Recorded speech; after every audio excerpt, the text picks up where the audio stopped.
Give me your full title, please. They call me the Waste and Materials Management Bureau Director. Okay. So thank you for coming. Ann, can you give us an update of what the DNR and your department is doing at this particular point? Sure. Kind of heard a bit of what we're doing from Gogebic Taconite. We've been reviewing exploration license applications, the bulk sampling plans to determine what approvals might be needed.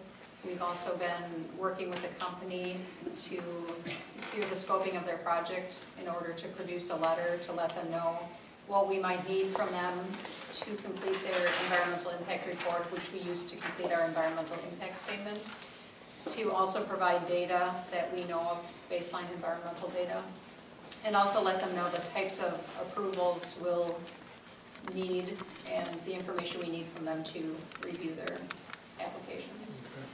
So the bulk of our work has been working on that letter, which will come out in around the middle of March.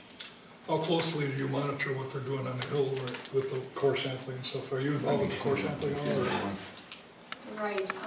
My staff do most of the inspections. We do routine surveillance inspections of the drilling. I did one today because I was up here.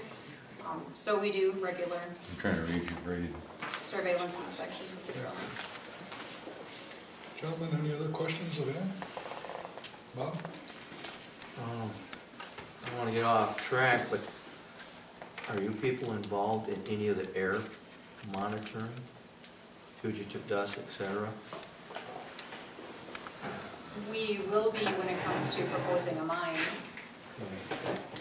But right now they qualify for an exemption from air permitting, and our air management staff reviewed their exemption application and approved it. Just going through Administrative Code 407, I read in here that it relates to smokestack. And then that 407 relates back to unregulated air emissions. Is that correct? I don't know in our 407. I have that here. Mm-hmm. Yeah, I don't work in air management. So okay. Yeah. That's okay. Right. I'm off base on that. We have 50 people on our permitting team in the department, and a couple of air management staff do that work.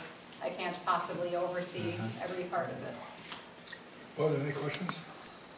No, I guess the only thing I know of, or I've read that the DNR themselves made a statement that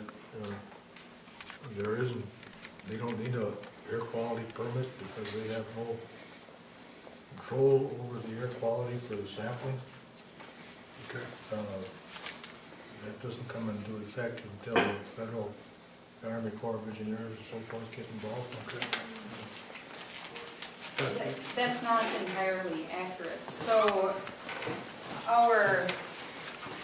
the reason that an air permit isn't required is because the projected emissions are at a low enough level that it doesn't require a permit. And our air regulations are based on the regulations set forth by the Environmental Protection Agency and adopted by the state of Wisconsin, and we are authorized to carry out EPA's work as far as air. And actually, as it turns out, waste and water also in the state of Wisconsin were authorized by the agency to do that work. So working with those federal rules, the projected emissions at this site for bulk sampling fall below the emission level to need a permit.